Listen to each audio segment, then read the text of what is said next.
Welcome to ఆయుధం TV. TDP కార్యకర్తల ఓట్ల వలనే తెలంగాణలో కాంగ్రెస్ పార్టీ అధికారంలోకి వచ్చిందని హన్మకొండ సాంబయ్య అన్నారు. టీడీపీపై అవాకులు చవాకులు పేలుతున్న జగ్గారెడ్డి నిరంజన్ రెడ్డి నోరు అదుపులో పెట్టుకోవాలని హెచ్చరించారు. హన్మకొండ ప్రెస్ క్లబ్ లో ఏర్పాటు చేసిన విలేకరుల సమావేశంలో గట్టు ప్రసాద్ బాబు, హన్మకొండ సాంబయ్య మాట్లాడుతూ త్వరలో తెలంగాణలో టీడీపీ సభ్యత్వ నమోదు కార్యక్రమాలు ప్రారంభమవుతాయని, గ్రామ స్థాయి, మండల స్థాయి నుండి తిరిగి టీడీపీ పార్టీ పుంజుకుంటుందని అన్నారు. సభ్యత్వ నమోదులో పూర్వం ఉన్న వారందరినీ కూడా ఆహ్వానిస్తున్నామని, ఘర్ వాపస్ అనే నినాదంతో పాత మిత్రులను ఆహ్వానిస్తున్నట్లుగా ఆయన తెలిపారు.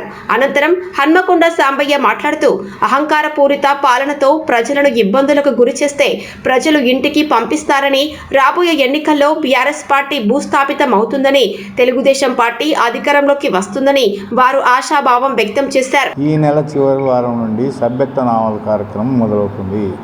పార్టీ పునరుత్తేజం పరిచేందుకు ముఖ్యమైనది సభ్యత్వాలు అయిన తర్వాత గ్రామ కమిటీలు అయిన తర్వాత మండల కమిటీలు అయిన తర్వాత నియోజకవర్గ కమిటీ, తర్వాత పార్లమెంటు కమిటీ. ఈ రకంగా చేసేందుకు పార్టీ సిద్ధమై ఇక్కడి నుంచి వచ్చిన వాళ్ళందరినీ మళ్ళీ సమీకరించి రేపు ఏ పార్టీలకు వీళ్ళైతే పోయిందో వాళ్ళందరినీ మళ్ళీ తిరిగి ఆహ్వానించి ఈ పార్టీని బలోపేతం చేసేందుకు ఘర్ వాపస్ ఈ ప్రోగ్రాం కూడా అత్యంత ఏర్పాటు చేస్తున్నాం.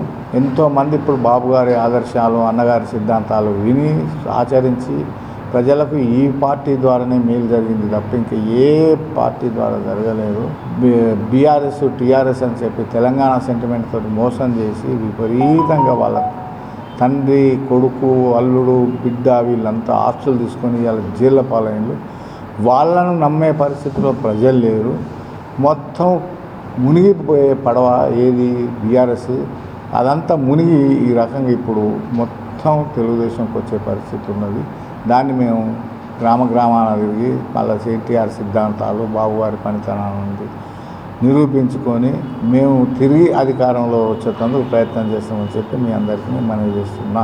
అయ్యా జగ్గారెడ్డి గారు, నువ్వు నీ నియోజకవర్గంలో నువ్వు గెలిచే నీకు శాత కాదని ఖబర్దార్ బిడ్డ. తెలుగుదేశం పార్టీ గురించి కాక నువ్వు తప్పుడు కూతలు కూతే మాత్రం తెలుగుదేశం పార్టీ నాయకులు, కార్యకర్తలు మాత్రం నేను ఊకోరు. నిరంజన్ రెడ్డి గారు కూడా మీకు కూడా చెప్తున్నాము, సినిమా డైలాగులు కొట్టే విజయశాంతమ్మ గారు, నువ్వు తెలంగాణలో పూటకో పార్టీ మారిన వ్యక్తిరాలు. నువ్వు ఇలా తెలుగుదేశం పార్టీని అనే అధికారం నీకు లేదు. కాబట్టి తెలంగాణలో తెలుగుదేశం పార్టీ తప్పనిసరి బలోపేతం జరుగుతుంది. ప్రతి ఇంటింటికి గడపకు మళ్ళీ తెలుగుదేశం పచ్చబొట్టు అగపడుతుంది. తెలంగాణలో చంద్రబాబు నాయుడు జెండా ఎగురుతుంది. ఈరోజు తెలుగుదేశం పార్టీ కావాలని కూడా ప్రజలు కోరుకుంటున్నారు. అదేవిధంగా కూడా ఇలా ఆంధ్రప్రదేశ్లో కానీ జగన్ ఏ విధంగా పోయిండో, ఇలా కేసీఆర్ పరిస్థితి ఏమైందో, కేసీఆర్కు నీళ్లు నియామకాల మీద పోరాటం చేసి మనం తెచ్చుకున్న తెలంగాణను కేసీఆర్కు బంగారు పళ్ళెంలో అన్నం పెడితే ఆయన పళ్ళెంలో ఉంచుకున్నాడు. కానీ ఆయనకు మాత్రం ఇక బ్రతుకుదేరు అన్నది లేదు, ఏ ఒక్క లీడర్ కన్నా లేదు. కానీ రాబోయే 2028లో తెలుగుదేశం పార్టీ జెండా తప్పనిసరి అధికారం వస్తుంది అని నేను మనవి చేస్తున్నా.